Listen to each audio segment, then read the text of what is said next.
Hey everyone, this is Bill Kenney, CEO and co-founder of Focus Lab, a global B2B brand agency.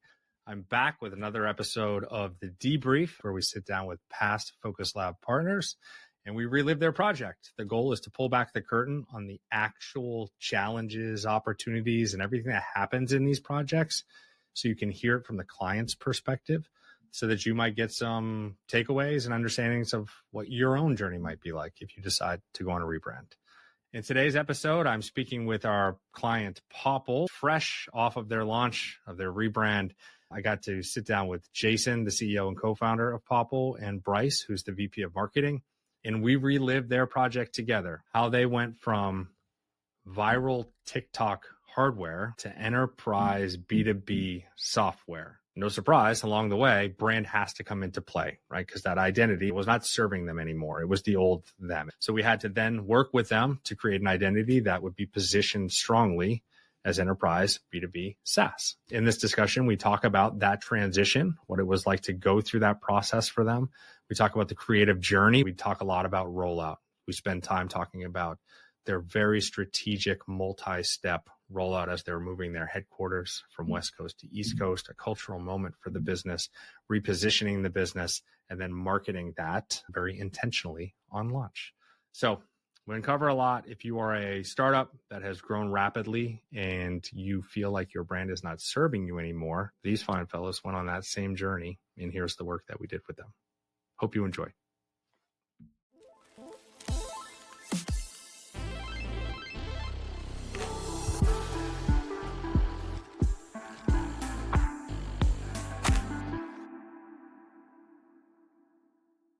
All right, gentlemen. Fun fact for the people that are going to be watching and listening to this. This is our first time meeting, although you've gone through a full project with us, start to finish, and we're going to relive that together. So I'm excited to meet you both for the first time. Why don't you steal the mic real quick? Tell everybody who you are and what the hell you're building.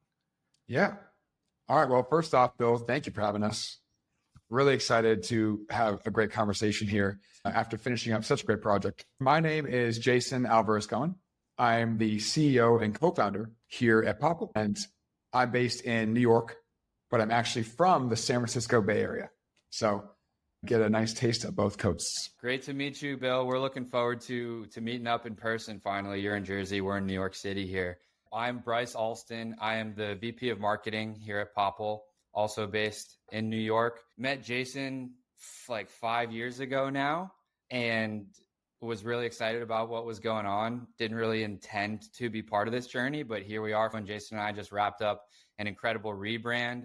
So we're just stoked to be doing this. Everything about Popl is aligned with our lives. We're just excited to be here.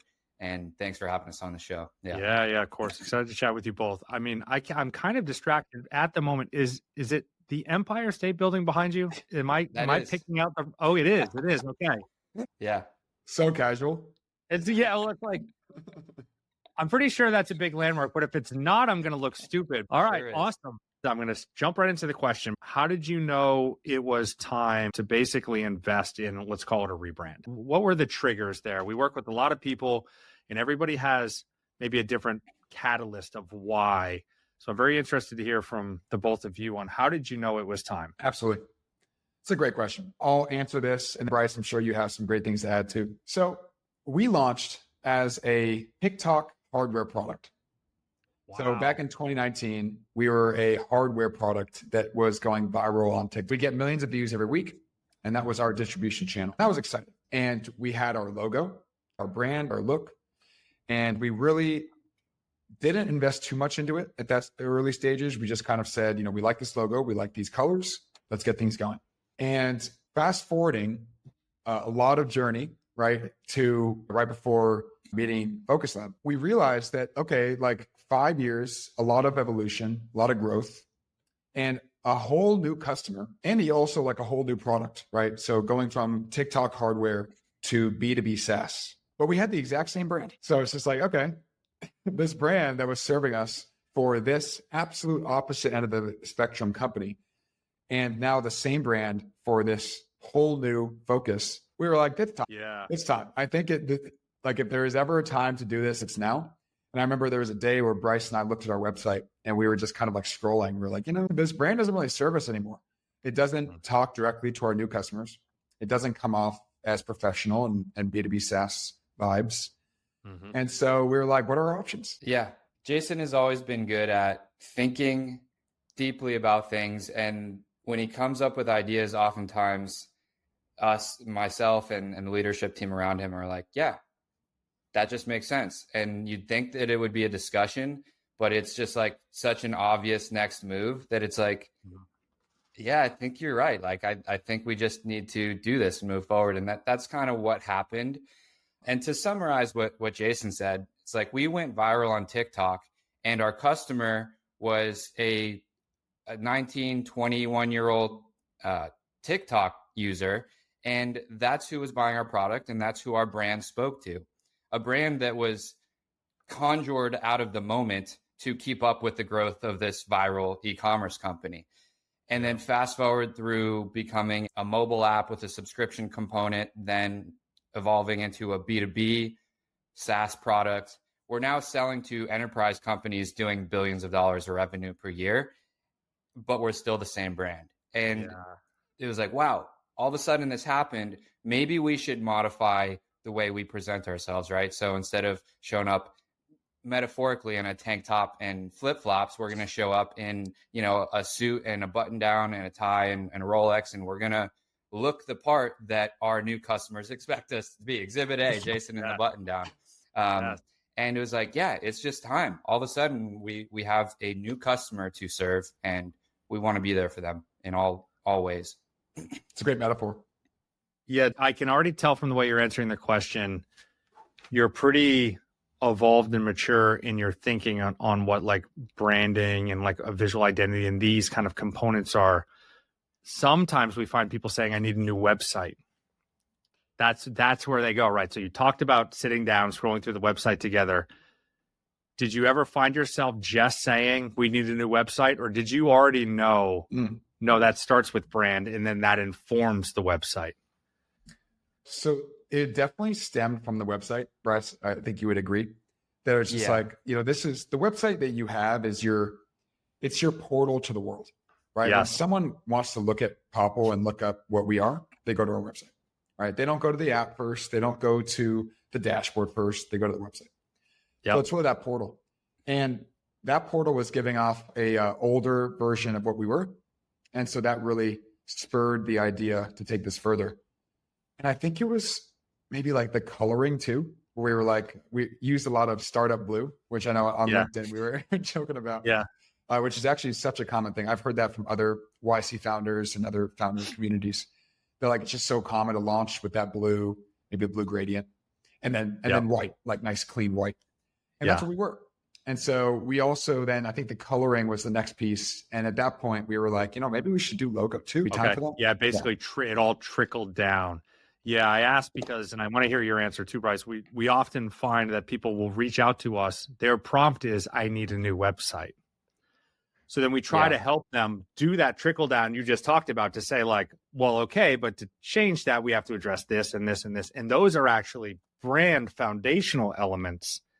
And then we come back to the website and we build off of that. Seems like you went on that journey yourself. Yeah, I think so. And in the growth that we just described, the experience going from, again, a viral TikTok product to a B2B enterprise solution, a lot of changes happened in our company along the way. One of them being less of a focus on these NFC-enabled tap-to-share devices. So instead of selling hardware, selling software. And I think there was something about the logo that said, this is too playful. We need something that just feels mature. And that was a big part of it as well. Yeah. Yeah. Great. Again, you're talking to foundational elements, even though it's most easily recognized in the portal to the world, which is the website for just about all of us these days, right? It has to be the vast majority of the world is now that versus brick and mortar. Right? There's not a store to walk into and experience. It's all website. That's our store. We all have a store and it's a website. And even the brick and mortars have a website. Correct. Yes. Right. Okay. So you go on that journey, you realize, geez, we've got a challenge and an opportunity, to use a better word, to level up and match what we actually have become. But then you have to go through the process of like, well, who do we work with? What does that even mean? Where do we find these people? Everyone has different connections or different reach, meaning on your end, you might know people or not know people. So it's harder for some than others. But what were you looking for? Not necessarily like, why did you pick us? I'm just curious about that journey for you all. How did it begin? What were you looking for in the right partner and making that decision? Yeah, I can start with this one because that journey was a fun one, seeing the variety that there was in the market as options, right? Yeah. The way I see it, you have like the very premium expensive ones and you have the other side of that spectrum.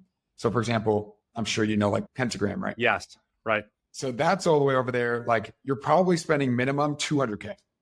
Just like, here you go. And then on the other side of the spectrum, we found like other options that are, a lot of them are like overseas and they were just like for the lowest contract possible, like maybe a couple K, right? Yeah. And they're just like, we'll get it done. Like we'll get it done. We'll see how high quality it is, but we'll get it done. Yeah. And so we wanted to land somewhere right in the middle.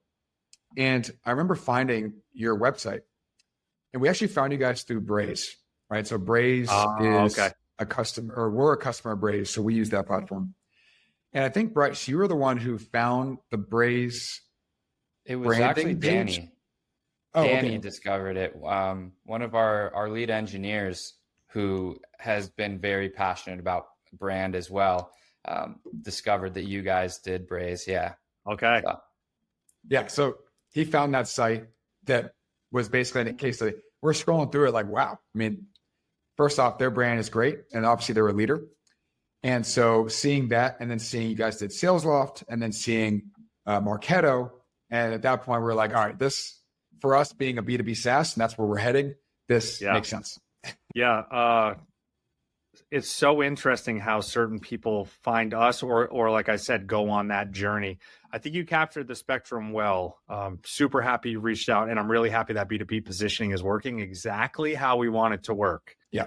It was those other brands that were very much like where we wanted to be in a couple of years was a huge problem. Well said. Like, the SalesLoft, the Marketo. You could basically show us any other option and I would still be biased because I'm just like, we want to be where those brands are, right? So it's just like very much a connection to emotionally. Yeah, it's these are our people. This is our community. Why wouldn't we stay here and engage here? Yeah, and those other brands are in the space or parallel spaces that we are, right? Sales enablement, marketing automation, demand generation. Yeah. And what that told us is, of course, you did a great job with the visual. Anyone can see that, right? Whether you have knowledge of how that industry works or not, anyone can go to the website and say, oh yeah, it looks great. Cool website. Awesome. But what was important for us is to trust that you guys know the buyer in that industry and to help us craft a message and a look that appeals to that buyer.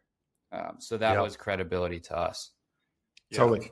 Fantastic. All right. Now you get into the project. We don't have to relive the whole project, but obviously here we're very intentional with client experience, the onboarding of the project and kickoff meetings and prep work that we give you all so we can get a good understanding. We set up the recurring meeting schedules and all these things, right? So we go on this journey together. What I'm most interested to hear, let's call it the good and the bad. I think that's the easiest way to frame it. First, I want to hear what was most challenging for you all, whether that was just inherent in who you are and how this project was for you, or part of the process that was challenging. And then I want to hear what was most rewarding / surprising. So let's start with the challenge side. What was the hard part? What do you think people struggle with in going through a project like this? Or what did you struggle with? Yeah, it's always hard to come into a company that you don't know, brand new, and basically come up with their future. Yes. Right? We have all this knowledge. Yeah. We have all this knowledge. We've been here since day one. And these people that are basically strangers, right? Yeah, we're working with them. They come in and they're just like, all right, as fast as possible, bring us up to speed, and we're gonna design your future. Like that, what a concept. Yeah. So it's crazy to do that. Exactly. But I would say from the beginning it was clear that your team were pros, because the questions they were asking us were pointed and specific and intentional. Like that made me feel confident in the outcome from an early stage because, okay, they're asking all the right questions. They're asking what our brand does, who we're speaking to, what our future looks like. They're also asking about the past. What was it in the past? Like, what are your iterations? And so those were all great questions. And I think it allowed us to get to a really good spot very quickly. We'll say that it's not without challenges. Like there were some cases, and Bryce, I'm sure you can go into details on these, but like, yeah, where we would like a direction. First off, there were some directions where we were just like, no, but that's natural, right? That's right. And then certain other directions where it's like, and this is funny, like throughout the project, the inside joke we had was more glass. Yeah. Make it glassier. Yeah. We really like the glass look, and they were like getting pushback from your team because they're just like, guys, trust us, we're professionals.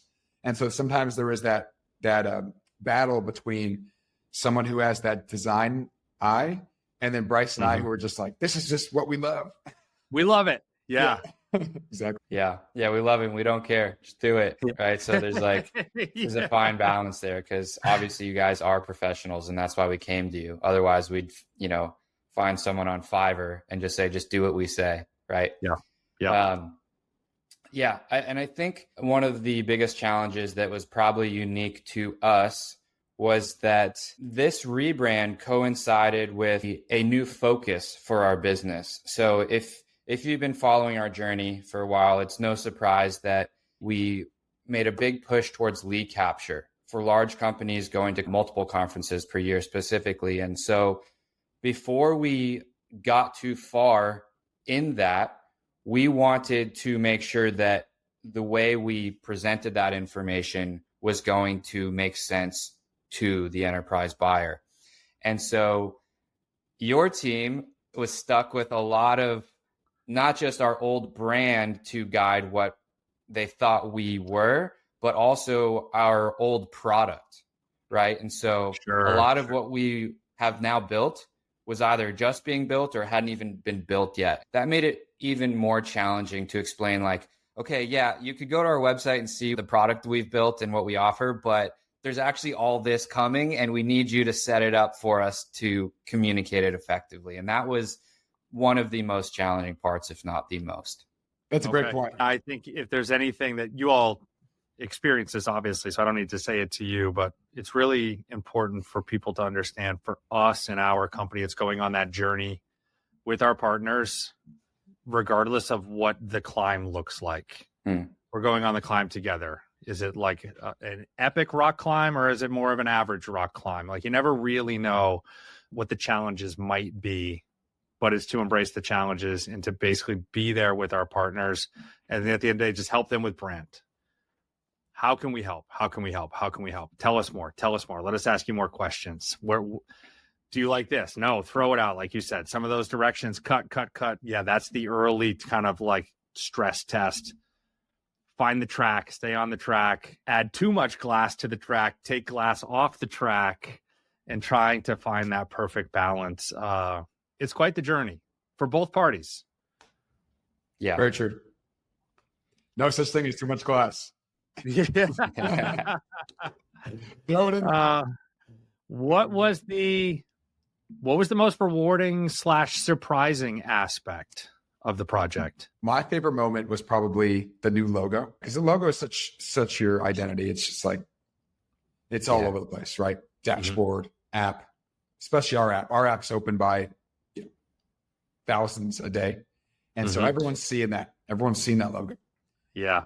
And it's like what you start to incorporate with, okay, open this app, share my information, receive it, etc. And so I think when we honed in on, there was like this one logo reveal where we had gone through a couple of iterations, and then we finally like got pretty close to the one that is now our final. And I was just like, ooh, that's nice. And that was super rewarding because it's like we had a lot of different options and directions to go. The fact that we were able to land on one that we loved and basically just have that confidence of like, all right, logo checked off, right? Because that's kind of like a big step. Yeah. It's a big step. Imagine everything looks great, but then it's like, still kind of iffy on the logo. Very, very grateful. You can't imagine, as much as a brand is not a logo, projects tend to live and die on a logo. It's just the reality, because people are waiting for what you've said, basically, that they're waiting for that moment, that like, there it is. And sometimes that's really hard to arrive at. Quite honestly, sometimes you don't arrive at it, but it's still successful. They go, okay, we trust you. Or like the majority of our project team on the client side is good with it, but maybe the founder's not. Right. So there's like some internal back and forth, but it's like, got to ship it, got to go to market. It's going to work. It's not just about the logo, and then it will grow on people. But it doesn't surprise me that you felt that in the project, because that is such a pivotal moment. I'm sure you have a lot of customers, Bill, that's like you said, one of the key stakeholders or co-founders, they're like, oh, I really hate it. But the other one's like, I love it. And then it's like, okay, how do we deal with this? All the time. Yeah, I believe it. Literally all the time. And where we have to be able to show up is in those moments, in those more challenging conversations, even if they're not challenging for us, but it's the client that's having trouble aligning. We have to kind of like, we got to come into that. Yeah. For me, there's two really rewarding pieces that I think I can string together here. So let's see how I do. It relates to the process, the narrowing process that brings in what we like and what we believe our customers want to see, and meeting in the middle so that we don't end up too far on one side of the spectrum or the other. Your process is very much a tightening of scope type process. So starting with the logo and a general theme, you guys gave us 3 options. One was like way out there, edgy, alien-esque, like gonna make an impression, but like, okay, I'm not too sure what the enterprise world's gonna think about this. There's one that's like in the middle. It's like, okay, it's got some uniqueness, not sure how we feel. And then the other one, it's just like, this is safe. This is absolutely safe. This looks like, most of the enterprise tools that have been used for the past 20 years. And the ability to work within that spectrum to zone in on what felt right was very much a pleasant experience. There's this one moment that I thought was so cool. So Jason and I both really like modern everything, modern architecture. And we found this one image of this mansion in Tulum that had glass and wood and palm trees and just like this stunning like sky backdrop. And we said, I don't know how this works into a brand, but like, this is us. This is what we love. And then a week or two later, whenever the deliverable came, it's like the essence of that was embodied in the website and the glass and the materials and the textures. And it's like, wow, this is really cool. And this is the us part of it, which we're marrying with the, let's not stray so far that enterprise is going to be like, this looks like a scary AI out of the future tool that maybe they aren't going to be around in a few years. And that was something that's been interesting for us to learn on our journey, is as we start selling to these giant accounts, part of their concern is this company going to be around in 5 years to support the service that we're signing up for, and asking us really like intrusive questions about our business.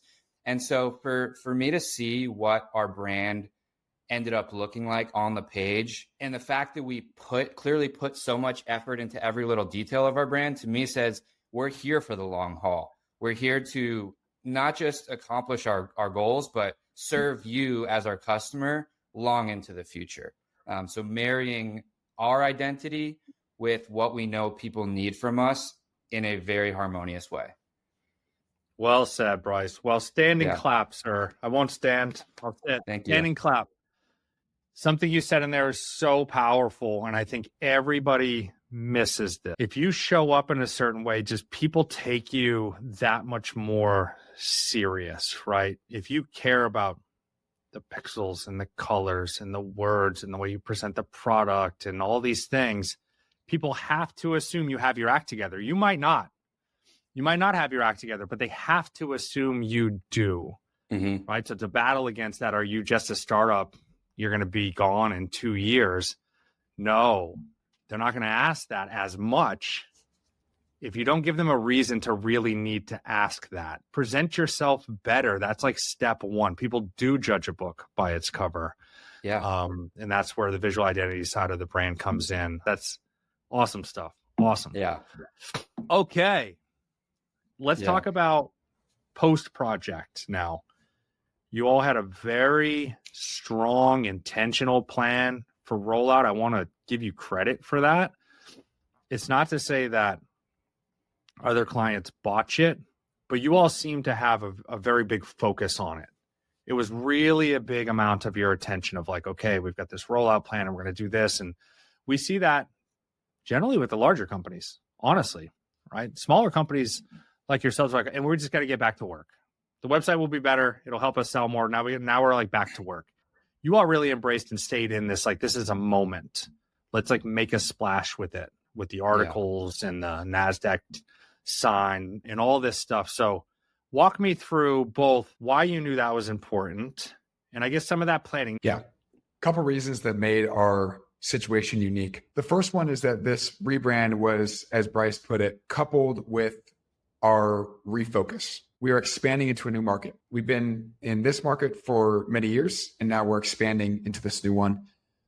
And part of that rebrand was also, let's change the messaging to the world and really become a whole new company. Like, we're not just changing the colors and the logo, we're actually changing who we're selling to and the information on the site. So it all kind of got packaged up together. And then combine that with the fact that we moved our company to New York 6 months ago. So that's also a new thing for us. And so moving to New York, rebrand and refocus, all accumulating into the same time period. And so we're like, let's go big. Let's go big with it. You know, we're probably not going to rebrand again in our company's career, like in such a big way. So let's not take it for granted and really like rally behind it. And the team did. Like, not only was the rebrand awesome externally, but there's also an internal factor where, like, when you rebrand internally, it gets morale up, it gets people excited. They realize it's the next phase coming. And that happened in a big way with us too. Really like up-leveled our team, made people feel like it's a privilege to be here, which we feel it is. And it got everyone just locked in. So a lot of times people don't talk about that, the benefit of the internal as well. So that's part of the reason why we decided to go so big. Oh, but then additionally, like, Variety is a customer of ours. They became a customer of ours just naturally. And so part of that onboarding process and the contract process, I was like, by the way, we have a big rebrand coming. You guys want to like trade services a little bit here? We'll knock some off of our contract for you.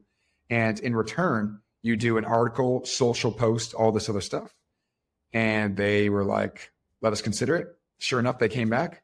Let's do it. So that also is just like perfect timing. Like, okay, this is like lining up perfectly. It was just an awesome, again, like great timing of everything. Oh yeah. Yeah. I was curious how the Variety thing came about. Well played.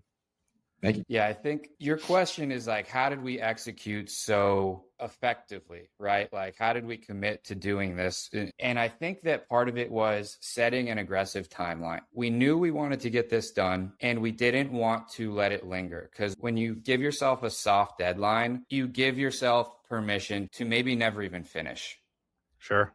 And I think that was a big part of our strategy. Was February 5th, we're going live. We booked space on the NASDAQ screen in Times Square for mid-February. We scheduled our team to fly out and be part of that event. We locked in the date with Variety. We had a WeWork collab. Like, we were putting dates on the calendars that were non-negotiable, that put us in a position where it's like, if we don't deliver on this date, this whole thing is basically a failure. Mm-hmm. And that is very much how we work here. I think that was a big part of it. The other is, and to answer this question for you, I think I have to pose a question to you first. Sure. How often, when you're doing these interviews, are you talking to the CEO of the company and not someone from branding or marketing? It's a lot of CMO. Yeah. I'd say there's a pretty good clip. Maybe 30% I'm actually talking to CEO/founder. So it might be bigger than you think. But it's still a minority. It's still a minority. Yes. Yeah. And so where I'm going with this is, sounds like generally you don't have the CEO actively involved in a rebrand project. Correct. That's still in my. And for us, we wanted to create a moment. And that is something that Jason has always been very good at. Jason puts a lot of thought into the moment, the unveiling, architecting and curating an experience around a moment that everyone like understands this is the moment.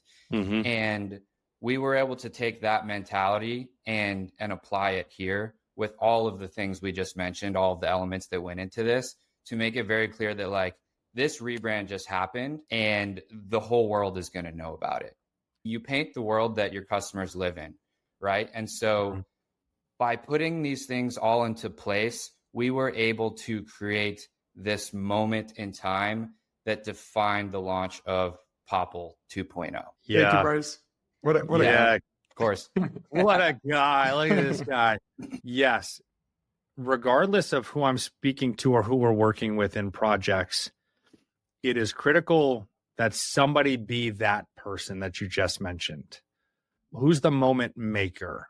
Who's that person that has the superpower of galvanizing a group of people, regardless of title? It definitely suited you all, obviously, that Jason, as a leader of the organization, has that as the superpower. So therefore, you can basically capitalize on it at 100%. Yeah. I'm happy for you all because, man, it's a compounding effect. Now you're getting a 1 + 1 = 3. And shit, y'all turned to 1 + 1 = 7 when we've moved the company, we re-galvanized the team, we went out to a new customer, all this stuff. And then you've got the galvanizer himself at the top of the stage, setting the tone and really pulling people together. So props to you all. But going back to the point, it seemed like you all really started planning very early. And that's the great takeaway for any, especially earlier stage. Actually, it doesn't matter. No category. Everybody should be planning their rollout almost simultaneously to starting the project. To some people, that sounds ridiculous. It's true. You got to start planning. You're doing purchasing and buying and logistics and all this stuff. You do not want to wait. Imagine if you tried to pull all that off when you hit that crescendo moment. You're like, okay, this is great. Now I got 4 weeks to plan everything. Impossible. Yeah. If one thing was delayed, it would, like Bryce said, it would have been like all off. And would have just felt weird. And we have things booked. So I was like, all right, this is happening. We don't even, it's like not even a choice. Like we just got to get it done. No pressure. No pressure on both sides. Exactly. Something I always like to say, and I think is very necessary for being a leader at a startup or even a public company, is that pressure is a privilege. Pressure is a gift. Yeah. A lot of people see it as, oh no, pressure. Oh no, let me go away from that. Or let me relax more. Let me go do something that is taking me away from that pressure. But when you build something great, it's a privilege to be at a certain point where you have responsibility and pressure and deadlines. Yeah, sure. Yeah, and where for things us, matter. It feels us. Exactly. And so that's, I think, an important piece to anyone who wants to start their own company or enter a high growth company, is make sure that you're looking forward to the pressure. So you might have answered the last question, but let's see. I'll still throw it out there. If you were speaking to anyone about to enter into a rebrand with any company, doesn't have to be us, what's the one thing you would tell them? Well, if I want to be super honest here, Bryce was right. And as we all said, it's a ton of work. So make sure that you're doing it for the right reasons. But I think if someone goes into the project and isn't truly excited about it or doesn't truly need it, it's going to hurt both your time and their time. 100%. And so for us, we were intentional. And so I think we really thought, why? Why are we doing this? And we had really good reasons for why. And now that we've come to the end and the reasons have fulfilled themselves, just super happy with the choice and the decision. And I just want to make sure before anyone takes that step, which is an awesome step, right? Every company should cherish rebrands. But before they take it, make sure that there's a why and it's intentional. Well said. Yeah. And I think we touched on this already in terms of just set commitments, burn the ships kind of mentality. if we don't get this done by this time, it is a failure. Objectively, it is a failure. If we don't achieve the goal that we wrote down, we planned, and we committed to by this time, then this was a failed project. And so I think that gives you the fire under your ass, the pressure is a privilege mentality to create something special and stay excited for it. And maybe potentially forces decisiveness, which can be hard in a project like this. Because there's a lot of what ifs, what if. There's a lot of what ifs. And those are welcomed and appropriate, but they can become overwhelming and paralyzing for all parties involved. Yeah. And to have a lens, we talk about the lens very often here, ROI lens. Which details are worth fighting, arguing, debating about with each other, with your team, making a big deal out of, asking for another revision, and which ones are not going to move the needle as much. So the ability to look at everything with a lens of what are we going to get out of the extra effort putting into this? Again, under the pressure cooker of the making the best possible decisions, it can be tough. And I think that's where both parties come together and go on the journey together. We look forward to following and celebrating all your wins. You guys are just off the back of a raise as well, right? Didn't even mention that in the interview yet. So you got a lot of activity going on. I'm close to you all. I'm excited to come into the city to hang. We look forward to celebrating and supporting the future growth of Popl. Amazing. Thank you for having us, Bill. Great conversation. Of course. Great chatting with you, Paul. Such a pleasure. Thank you, Bill.